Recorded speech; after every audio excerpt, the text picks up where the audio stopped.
Bonjour, bonsoir, ça dépend de l'ère à laquelle vous nous recevez. En ce net moment sur KN Vision Télévision, votre chaîne d'échange des idées et de responsables.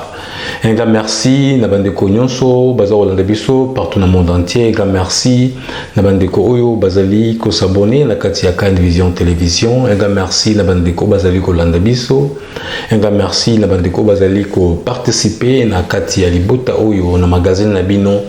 Tout solo là, bandeko place ba congolais, baza okutana, baza kosala ba échange ya makanisi. Pour na ndenge ni toko tambusa République démocratique du Congo. Parce que na komona boye makambo za okende malamu te. Alors ce que tu ba idée na biso place moko, toko yeba ndenge toko aider bandeko mususu baza même na gouvernement pour que ba yeba kosala ba effort au peuple congolais a zango besoin. Le Tozali, samedi le 24 avril 2021, Toko Lobela Lelo Makambo Oyo Ezakoleka Mingi na Est de la République démocratique du Congo. Alors, Mikolo Euti Koleka Oyo Congolais partout Azali, Aoti Komon Ndenge président ya Kenya, Azala qui na République démocratique du Congo pendant 2 jours.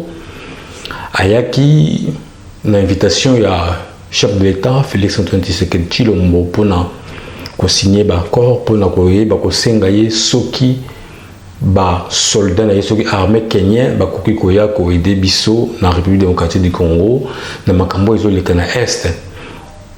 Alors biso motuna toyaki kotuna lelo toyoka ba réaction ya batu toyoka ba ndeko ndenge ni baza komona likanisi au chef de l'État azwaki ya kobengisa ba soldats ya bapaya baya kokotela biso ko aider biso pona toyeba ko gagner tolonga pardon monguna oyo aza kosilisa la population na biso na Est. Alors bandeko ba yelelo awa na kati ya plateforme toyoka ba audio na bango oyo ndeko place nyonso azali aza kokanisa est-ce que likanisi oyo wana ya ba soldats kenyan na Est la République démocratique du Congo ezali malamu tondimela yango totia elikia espoir na ba soldats ya Kenya. Et ça, question de la vie à Batou. Il y a un makambo oyo nde tokoyeba kolobelela lelo. Alors moi, parenthèse mokie na linga kina fongola, tout ça là ba émission presque ebelé na makambo ebanda koleka na parc Virunga, parc national de Virunga s'il vous plaît. Oyo directeur na yango directeur général du parc national de Virunga, monsieur Emmanuel Demerode, oyo abanda musala place wana na parc national de Virunga depuis 2008. Depuis 2008, ça fait presque 13 ans depuis azali place wana. Comment na yende ko oyo wana Emmanuel Demerode depuis aya na République démocratique du Congo en 1900 octobre. En 1900 combien où il y a déjà na Congo pour asali 13 ans la place wana donc yemoko a outaki ko ya na République démocratique du Congo ça fait presque au moins RIA Zalek na 25 ans donc depuis 1993 il y a la République démocratique du Congo depuis 1993 RIA na 28 ans. C'est 13 ans na poste wana depuis 2008. Alors, makambo oyo ya mabe batu ba rebelle bazwa ko bata mako bomba mako se cacher na parc national de Virunga to kufisi ba eco garde tellement ebelé to lobela ba émission awa to lobela makambo ebelé awa na kataka une vision télévision papa Moïse ayebi papa Dona ayebi papa Kakuja ayebi même papa la biso na Beni ya Papa Alpha Ayebi, on a beaucoup parlé pour na makambo oyo bando benga mingi pour na makambo talaki Emmanuel Emerode. Mais ndenge do balanda ka une vision télévision lelo vendredi où il y a les 30 Emmanuel Demerode il faut akende se présenter na Kinshasa. akende ko se présenter kuna na cour d'appel ya Kinshasa akende ay ba yokaye ba tunaye makambo oyo nini elekaka na kati ya parc national de Virunga. Cela veut dire musala obtuzo au sala na kati ya vision et kinda malembe mais ba résultat nango ya ka omonana. Donc vendredi oyo Emmanuel Demerol akozala na Kinshasa ba attendre pour te koufisi ba EcoGarde et belé yango faut ba yeba qu'est-ce qui se passe réellement na Katia Parc national de Virunga. Pour normalement il a fallu bâtir mon amboka mais tu éviter expérience au ya zanango. Imaginez-vous aya jeune ayebi ayekoma lo ba tout Swahili makasi. Donc ba yeba pourquoi Batu bazali kokufa mingi na kati ya parc national de Virunga. Alors ce tobi tozonga na sujet oyo bialelo pourquoi armée kenyenne na République démocratique du Congo à l'est de la République démocratique du Congo. Pourquoi kaka bango? Bandeko ba pesi ba réaction na bango. Alors biso na kati ya une vision télévision tellement plus il faut biso plutôt loba. Nga pe na nga pesa moi idée na nga. Ngai na zo loba boye bande kwa une vision télévision to yoka ba audio abato mususu mais ngai tant que biso ba congolais to ko banda ko dépendre na ba troupes étrangères pour na ko gérer question il y a insécurité na est de la République démocratique du Congo. Bande kwa une vision télévision ngai nazo le baron j'assume ce que je dis pour ngai ça ne marchera pas dans le biboye tant que to ko dépendre kaka na ba troupes étrangères pour na ko gérer ba question de sécurité à l'est de la République démocratique du Congo pour ngai ça ne marchera pas.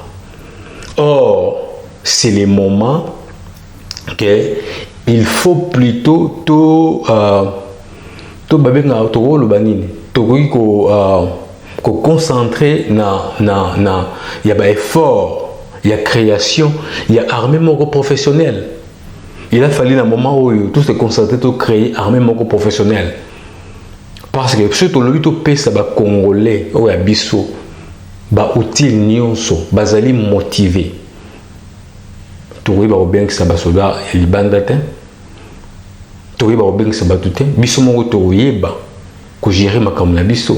Alors fa RDC il faut ba prendre ya koyeba ko gérer ba problème na bango wani za ba problème na bango boko sentir bino mo boko se sentir ndenge nini soki bazui bino mutu mususu aye aya ko tia bino poids. Cela veut dire bino bozali incapable ya osala yango quelque part.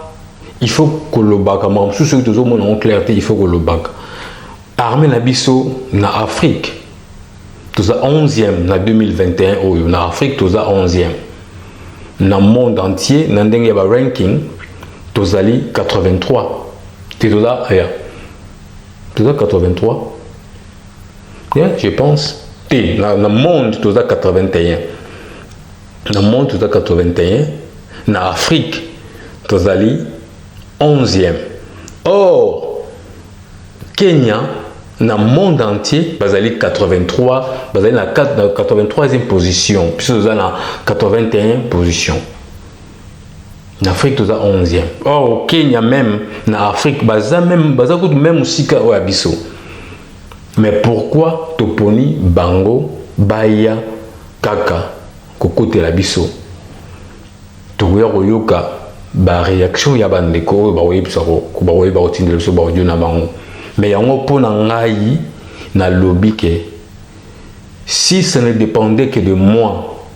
Or c'est le moment il y a ko créer ba armée moko professionnelle. On a beaucoup parlé sur ça dans la catégorie vision mais hélas tout comme que joueur étranger ba ya côté la biso et le Galiboso ba évoquer que bango ba Kenya bazali na une expérience ya ko combattre ba terroriste et le Galiboso oh côté la ADF na bakadeko baza ba terroriste te balatisi bango identité ya ba terroriste pour rien baza ba terroriste te côté la même ba minduki ba sela ga ba minduki moko oyo ba soda na biso baza nango za plus même que au bango baza nango.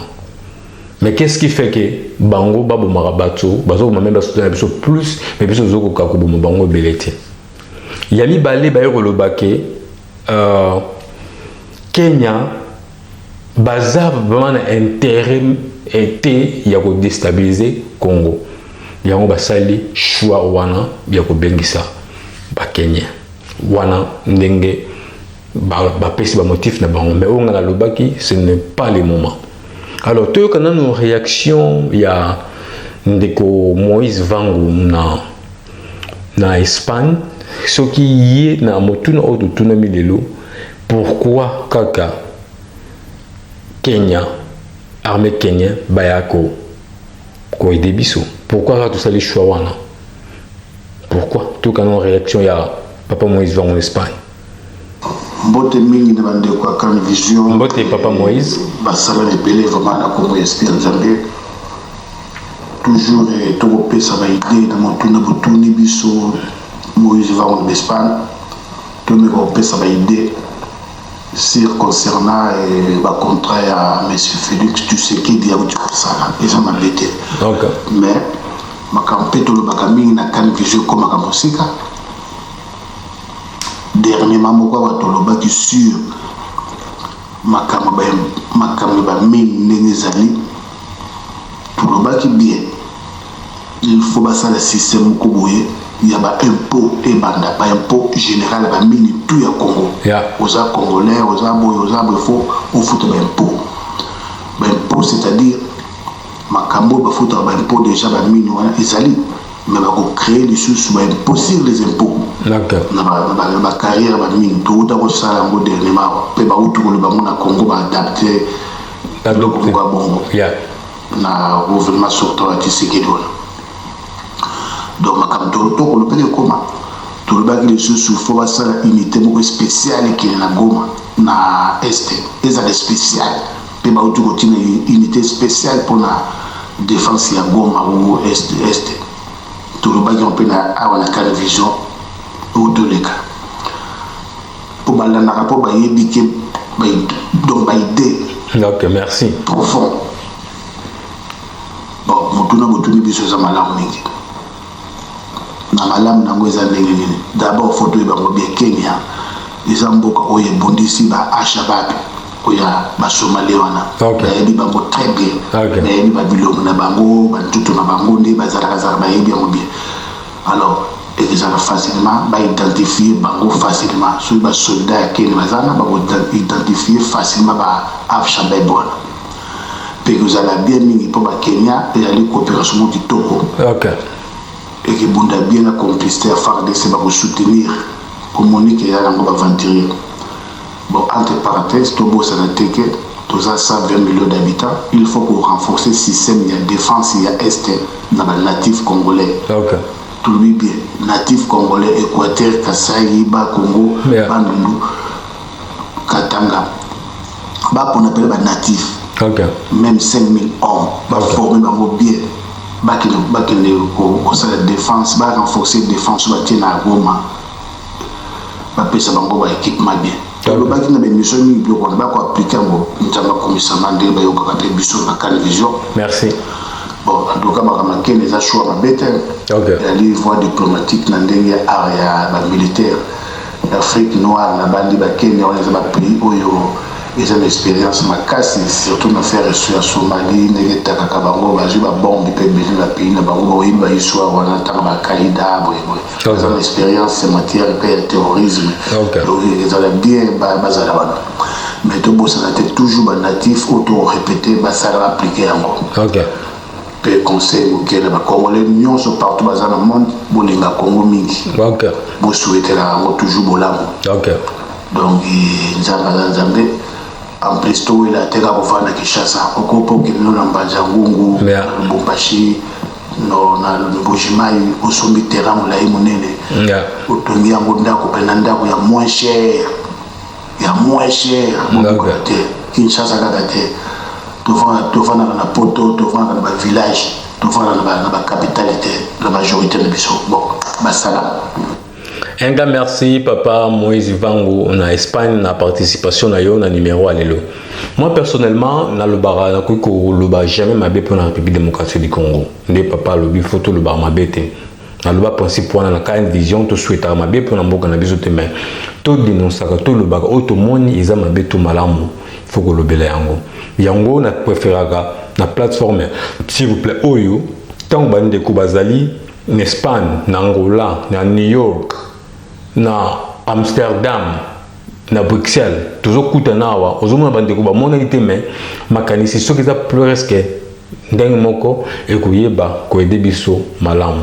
To kana no réaction ya papa Jean-Claude na Bruxelles soki yi alobini na makambo toujours sur la lelo pourquoi toponi armée kenyan bayako aider biso pour na to sisa makambo ezoleka na est.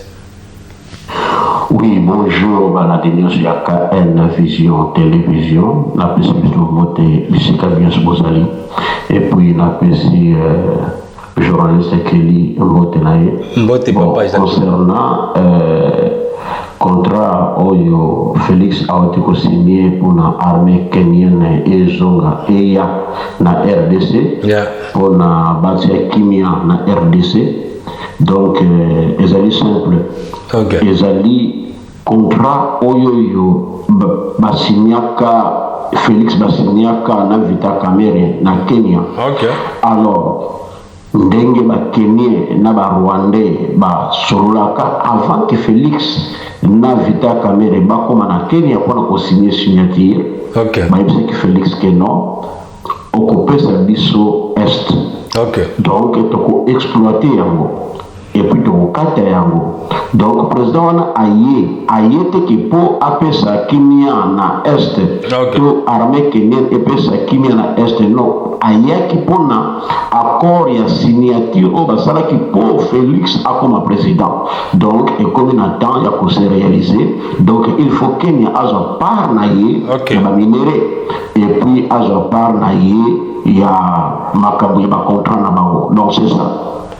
Un grand merci, Papa Jean-Claude, dans Bruxelles, Belgique, dans la participation na yo, dans le numéro na biso alelo. Pendant quoi, quand une vision, télévision, bah, on a biso, bah, réaction, il y a Papa Jean-Claude. Ce que Monique, le koya lobby, ezali banda, il y a 6 jours, toujours au lobby l'alelo. Plateforme ezali, au gros, tin d'appel audio na yo, au lobby, au ya lobby, za malamu, tu za mabe, et koye, bah, kozala malamu mingi. Voilà pourquoi, on a la lobby que, ce qui, phare RDC baza kokoka kozwa responsabilité na bango te nani akoya kozula biso responsabilité wana eza soni mingi poko mona ke chaque fois to bengisi bato libana na siko est-ce que eko motiver lisusu ba militaire na biso ba continuer kosala ba entraînement ba continuer ko ba formation tandis que biso moko toza sur na bango te parce que okende kozwa armée mosusu libanda toza sur te na oya biso moko ou bien ezali manque matériel ou bien ezali manque ya nini bandeko ya KN Vision Télévision il faut tout le monde makambo na ba angle nyonso tout po soki lelo kimia ekokota na este to applaudir ba Kenya siko ba oya biso to sala ba monini. Voilà un peu bandeko ya KN Vision Télévision de makamboza okendele. Donc makamboza okendele vraiment na ndenge ya mabe. C'est totali malamu basoda na biso bakozala démoralisé par rapport ya basoda o bayi ezala bon tout monde même na bandako. Alors soki tolobi ke armée kenyan baya kotia biso poids baye debiso soi-disant eza ofelete eza na loko moko fo tozongi c'est la bango lisusu. Alors to bengisi bango pona bango alobaka swahili peut-être baza na facilité ya ko identifier accent ya swahili ya bato wana eza un peu compliqué. Alors ya to lobaki ke soki to lobi to tia makanis place moko to yoka bandeko peut-être tu vois pourquoi est-ce que tu poni kaka armée à Kenya. Tu connais notre papa Kakuji, ce qui est à mon idée aux années. Bonjour Kelly, bonjour Crème Vision Télévision et bonjour à tous les auditeurs. Bonjour. Kelly, notre président est déboussolé. Ok. Ça veut, on dit, on aggrave toujours les poids de nos chaînes par le nombre de nos attachements. Ok. Nous avons la MONUSCO qui est composée des militaires de partout. Ok. Des militaires du monde entier. Et qui tient son commandement au Conseil de sécurité des Nations Unies. Nous avons, selon les médias, puisque le gouvernement n'a jamais démenti, des soldats rwandais sur le sol congolais, des soldats burundais. Et puis l'Ouganda qui est à ses côtés, puisque vous ne pouvez pas accepter à ce qu'un pays ennemi vienne construire vos routes. C'est-à-dire l'Ouganda est aussi avec nous. Nous avons la coopération militaire avec les pays les plus puissants du monde. Les États-Unis. Économiquement, militairement. Nous savons que la Russie aussi est une puissance. Nous savons qu'il y a beaucoup de puissance maintenant. Mais les États-Unis s'imposent toujours. Maintenant, le président veut nous amener les Kenyans. Mais les Somaliens de Al-Shabaab battent toujours les Kenyans. Ils les battent. C'est pourquoi il y a toujours l'insécurité en Somalie. Notre président nous a prouvé qu'il n'a aucune connaissance de la géopolitique. Les Kenyans, c'est l'Angleterre. Tous les services de renseignement britanniques et américains, leur base de commandement, c'est au Kenya, s'il n'est pas informé. Alors, qui sont ces gens-là qui conseillent Chilombo? L'IDPS nous a prouvé qu'ils sont des novices en matière de géopolitique, qui sont des novices, des profanes en matière de politique étrangère. C'est-à-dire des apprentis politiciens. L'IDPS a de la kin. Ils nous ont prouvé. Les salis du Congo, c'est par les Congolais eux-mêmes. C'est par nous-mêmes. Le monde qui nous entoure, nous apprécie avec un instinct selon lequel, selon les valeurs que nous nous donnons à nous-mêmes. Chassons toutes les armées étrangères, constituons une armée républicaine, constituée par nous-mêmes. Et tous les éléments suspects, selon nous trouvons suspects, alors on le met en retraite. Et celui qui s'oppose a laissé la potence. Les Rwanda, l'Ouganda, la Tanzanie, le Kenya et tous les pays occidentaux ont la phobie contre le Congo. Ce ne sont pas nos ennemis. Ils ne peuvent pas nous aimer avec toutes les richesses que nous avons au Congo. Tout le monde nous envie. Monsieur le Président Chilombo a besoin d'une nouvelle équipe des experts, des connaisseurs. Il doit mettre tous les profanes dehors. Et chaque fois nous avons des images comme ce qui s'est passé hier ou avant-hier à Lubumbashi. On a arrêté un groupe de jeunes gens disant qu'ils sont des Bakatakatanga et les a exposés devant la chaîne de télévision. Certains étaient torse nus et tout ça. Bon, écoutez, si vous avez la force d'arrêter les Bakatakatanga qui n'ont pas d'armes, qui n'ont rien avec eux, mais comment est-ce qu'on n'est pas à mesure d'aller arrêter les AIDF qui viennent tuer les gens tous les jours? Les Bakatakatanga ne tuent personne là-bas.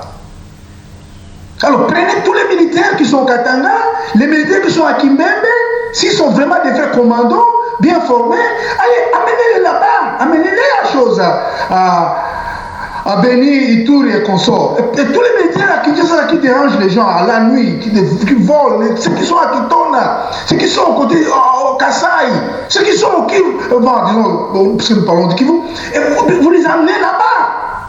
Ne nous amenez pas des Kenyans, ça ne sert à rien. Ça ne sert à rien.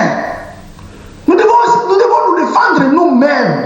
Les salines du Congo viendra par les les Congolais eux-mêmes, c'est nous-mêmes, pas les étrangers. Merci beaucoup Papa Kakuji na participation na yo. Bomoni ndenge Papa Kakuji oti ko lobase. Ndenge kaka nga na lobaki na début. Ndenge kaka nga na lobaki na début. Tomoni ba idée presque ya boye ezalaka malamu. Na osenga na régie soki moyens ali ba lekisela biso élément Papa Kakuji lobi ya bato bakangi na Lubumbashi. Soki moyens ali to otala yango ezala malamu mingi. Comme ça tous on retourne juste après. Merci. À l'issue des attaques simultanées du 14 février 2021 au camp Kimbembe et Kibati dans la ville de Lubumbashi, les instructions du commandant suprême ont été clairement suivies par les services de sécurité. Il s'agit ici de démanteler les réseaux et groupes de malveillants qui cherchent à tout prix à mettre l'ex-province du Katanga en général et la ville de Lubumbashi en particulier à feu et à sang.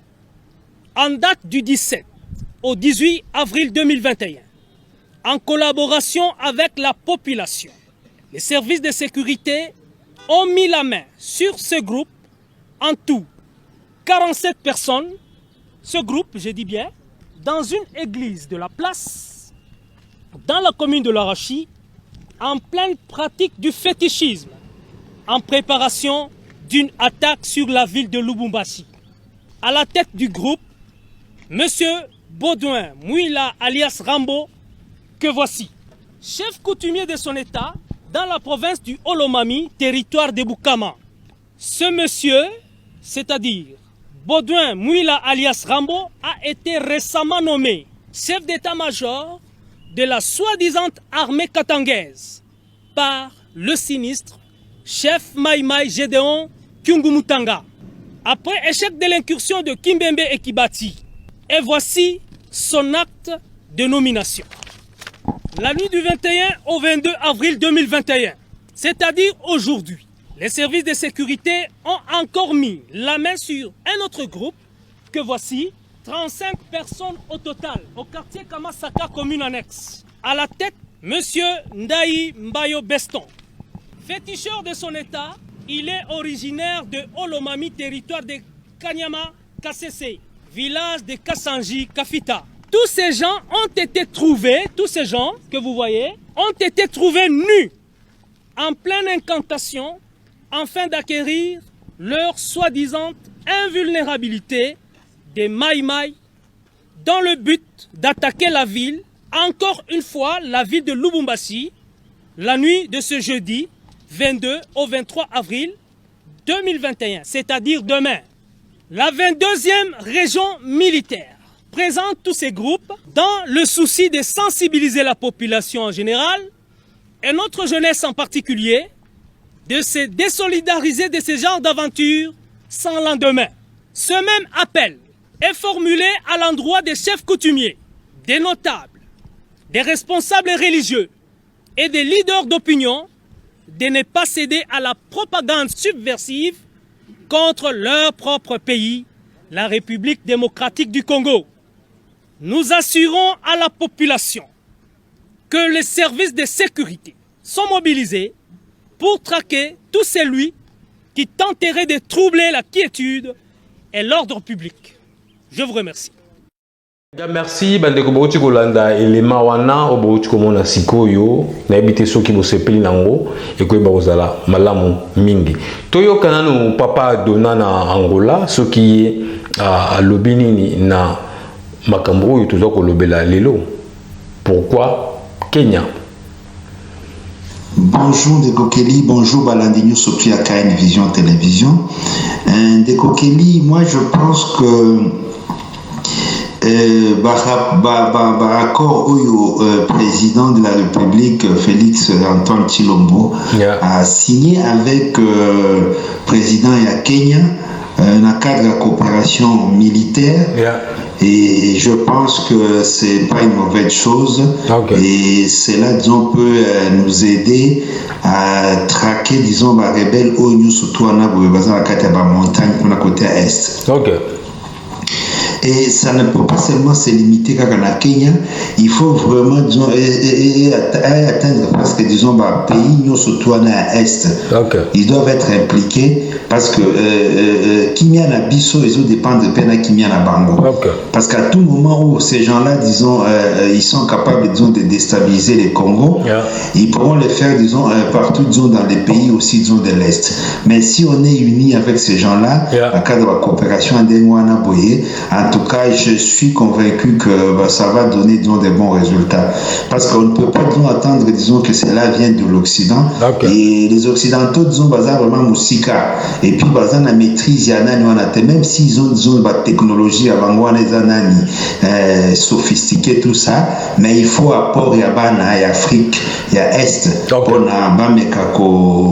résoudre le problème. Parce que ces rebelles-là, ils rendent, disons, la vie difficile aux gens. Est, ils sont pas tranquilles, ils meurent tous les jours et puis ça fait mal. Il faudrait vraiment donc que des solutions durables trouver. Et pour trouver ces solutions, il faut impliquer tous ces mondes-là, disons, au niveau de l'Est, dans le pays Est, pour impliquer. Parce que Kimia et Congo, et que la Kimia Batunyo surtout, tant que Congo, la Kimia, lobby comme au Rwanda et comme au Kenya, ils se retrouvent. Donc, ça dit, ils font un peu de désordre partout. Donc, ce sont des gens, il faut vraiment, disons, éliminer par tous les moyens. Donc, s'il faut vraiment, disons, aller avec, disons, des trucs bombardés, disons, et épargner quand même, disons, les populations, je pense que non, il faut vraiment, disons, les éliminer. Parce que dans ces montagnes-là, disons, moi, j'ai vécu, disons, à l'est, disons, du Congo, je sais, disons, que ma montagne c'est pas facile, donc ça très dangereux. Donc il faudrait vraiment donc bien s'appliquer, et je pense que intéresser, disons, tous nos voisins, ça serait, disons, une bonne façon, disons, de faire les choses. Donc moi je soutiens, disons, ces initiatives-là, disons, de notre président pour arriver, disons, à mater, disons, ces rébellions-là, disons, qui ne laissent pas nos frères, disons, de l'Est, disons, en paix, bien que qu'on a vu ce pays à Est, puis impliqué d'une façon ou d'une autre, parce que ils font, disons, beaucoup d'argent et ils sont devenus, disons, des millionnaires parce qu'ils en profitent avec ces rébellions. Il faut dénicher tout ce monde-là. S'il faut même, disons, qu'au Kangaba, surtout les Congolais, sont impliqués dans Makambouana, comme il la Bango, surtout parce que il faut vraiment dire qu'est-ce que ça salarié, parce que ça, c'est encore une façon, disons, de blanchir, blanchissement, disons, il y a Bambongo, tout ça, il faut vraiment donc mettre du sérieux là-dessus. Vous verrez que non, ce monde-là, mon cher, ils vont se taire. Merci.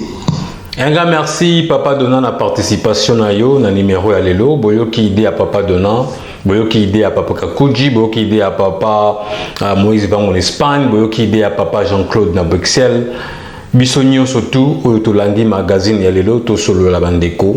Soko moni ndeko alobaki oyo yo moni eza, pardon, il a fallu au baksamo loko. Peut-être ndeko alobaki mabe plateforme ezali tinda audio na yo, to ya Rolex, le susu na numéro ekoya. Donc tout se complétaka boye ekoba ozala malamu mingi. Bandeko ya KL Vision télévision to suki awa pona lelo ezali mokolo oyo bandeko babotama ki lelo samedi to pesi bango joyeux anniversaire. Botika la malamu to kutana prochainement na numéro msoso. Bye bye.